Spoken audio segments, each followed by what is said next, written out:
pas écouté. Pourquoi? Pardonne-moi, mon Dieu, pardonne-moi. Sauve-moi. Sauve-moi, mon Dieu. Oui, oui, j'admets que tu existes. J'admets que tu existes. Sauve-moi. Ou alors tue-moi, tue-moi. C'est trop dur, cette souffrance. C'est trop dur. Non, ils arrivent. Non, Dieu, ils arrivent encore. J'en peux plus, j'en peux plus. S'il te plaît, aide-moi. Aide-moi. Aide-moi. Dieu.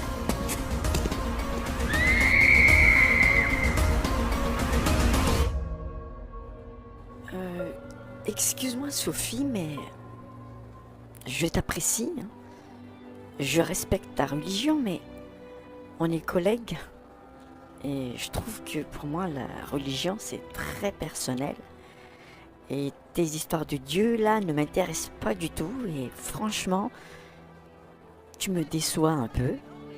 Quelqu'un d'aussi intelligent que toi, qui croit à ces choses. Mais Sophie, je ne suis pas religieuse comme toi, mais j'aime la justice. Je défends les causes des homosexuels, des pauvres, des faibles. Enfin, je te respecte, mais respecte le fait que je ne crois pas en ton Dieu. Jésus est un mythe. C'est une histoire inventée pour exploiter les faibles, genre donne ta joue gauche si on frappe la droite. Mais ouvre les yeux. Ok. Pardonne-moi si je t'ai choqué, Nicole. Mais comprends-moi, tu es mon amie au travail et je t'aime bien, je t'aime beaucoup. Et imagine-toi voir quelqu'un se diriger vers un ravin, quelqu'un que tu aimes. Tu ne l'avertirais pas? Sophie me parlait de Jésus, de son amour, de son sacrifice. Mais pour moi, c'était tellement absurde. Une histoire impossible à croire. Tellement illogique et irrationnelle. Sophie m'énervait car même au travail, je vois bien que dès qu'elle est seule, même devant la machine à café, elle parle toute seule. En fait, elle prie. Quel fanatisme! Pour moi, les églises sont faites pour ça. Et au boulot, c'est le boulot. Même dans les métros, non seulement il y a des mendiants qui perturbent les gens, mais maintenant il y a ces fanatiques qui perturbent la tranquillité des gens en parlant de Jésus dans le métro. J'en avais marre. Les églises sont faites pour ça, pas le métro. Mais je ne savais même pas ce que cela voulait dire réellement, le mot église. Et puis, cette nuit, cette fameuse nuit qui a changé toute ma vie, toute la vie de la planète Terre. Nous rentrions d'une fête d'école de Tia, la fille de Sophie, et après l'avoir amené manger son plat préféré, nous avons emmené Tia et Noémie, ma fille, manger une glace au bord de la mer. Les filles étaient en train de s'amuser quand, soudain,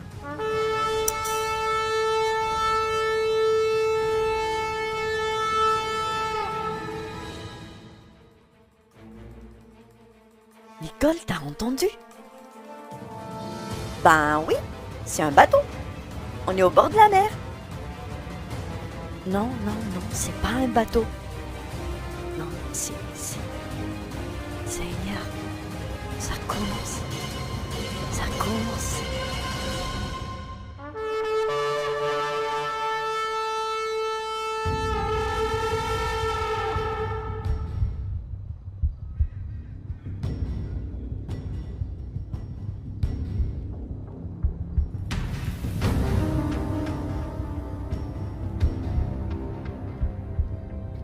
Car le Seigneur lui-même a un signal donné à la voix d'un archange et au son de la trompette de Dieu descendra du ciel et les morts en Christ ressusciteront premièrement.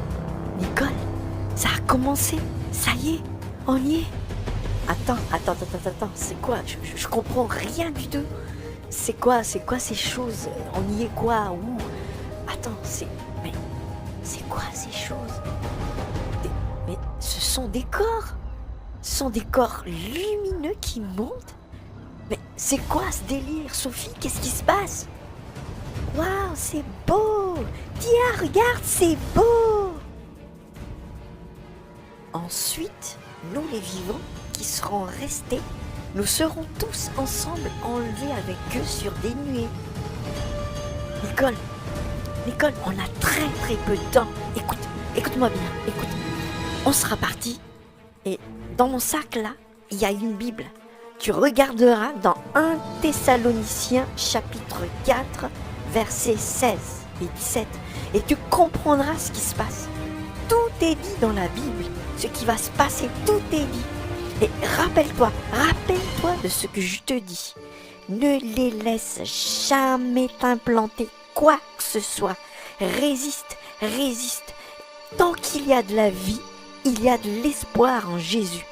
Lis la Bible et tu comprendras tout. J'ai alors compris que je ne verrai plus Sophie, je ne verrai plus Tia, et surtout, je ne verrai plus ma fille, Noémie. J'ai tout perdu cette nuit, mais c'était ma faute.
Jésus a dit à ces personnes, « Vous êtes la lumière du monde. » Ce jour-là, toutes les lumières du monde ont été enlevées de la terre. Beaucoup croyaient qu'ils étaient la lumière, mais beaucoup furent déçus. Ils furent laissés.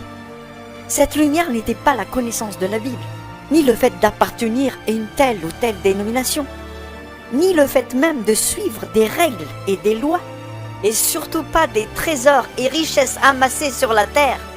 Mais cette lumière, c'était la présence du Christ, la présence de l'amour authentique du Christ en chacun de ces êtres enlevés, car ils avaient le cœur pur devant le Seigneur. Ce jour-là, les ténèbres ont envahi toute la terre, et ce qui attendait ceux qui sont restés était terrible.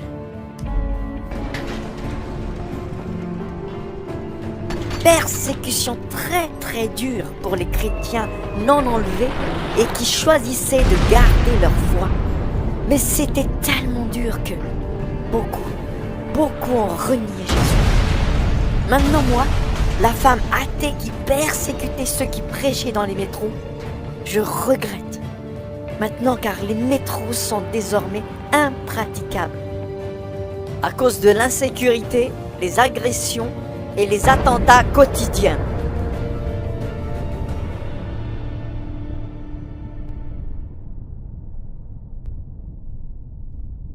Si seulement je pouvais revenir en arrière, j'aurais embrassé ceux que j'avais traités de fanatiques, qui parlaient de cet amour pur de Jésus. J'étais aveugle, mais il a fait grâce. Après avoir passé des moments terribles en prison, violé, torturé, je fus libéré d'une manière miraculeuse et je fais partie de la résistance avec des frères, tous des anciens chrétiens, laissés lors de l'enlèvement, mais qui, comme moi, ont gardé l'espoir en Jésus. Vous tous qui êtes là, vous voyez ce qui se passe dans ce monde. Si vous êtes là, c'est que vous avez résisté. Aujourd'hui, si vous n'avez pas la puce électronique implantée en vous, vous ne pouvez plus acheter, vendre, ni faire quoi que ce soit. Vous êtes traqués, torturés, massacrés. Mais vous avez choisi de résister. Nous avons raté l'enlèvement, mais Dieu nous donne une seconde chance. Ce sera dur, très dur. Mais je me rappellerai toujours de ce qu'une amie m'a crié pendant qu'elle s'élevait vers le ciel. Tant qu'il y a la vie, il y a toujours l'espoir en Jésus. Alors résiste, résistez, méditez l'histoire d'Étienne dans la Bible et vous tiendrez devant la mort. Vos téléphones, tablettes, ordinateurs sont contrôlés. La Bible est interdite et ils savent qui détient la Bible sous forme électronique. Nous sommes obligés de revenir à la forme papier, mais la plupart a été détruite, brûlée, mais il en reste. Méditez, apprenez les versets par cœur et encouragez-vous les uns les autres.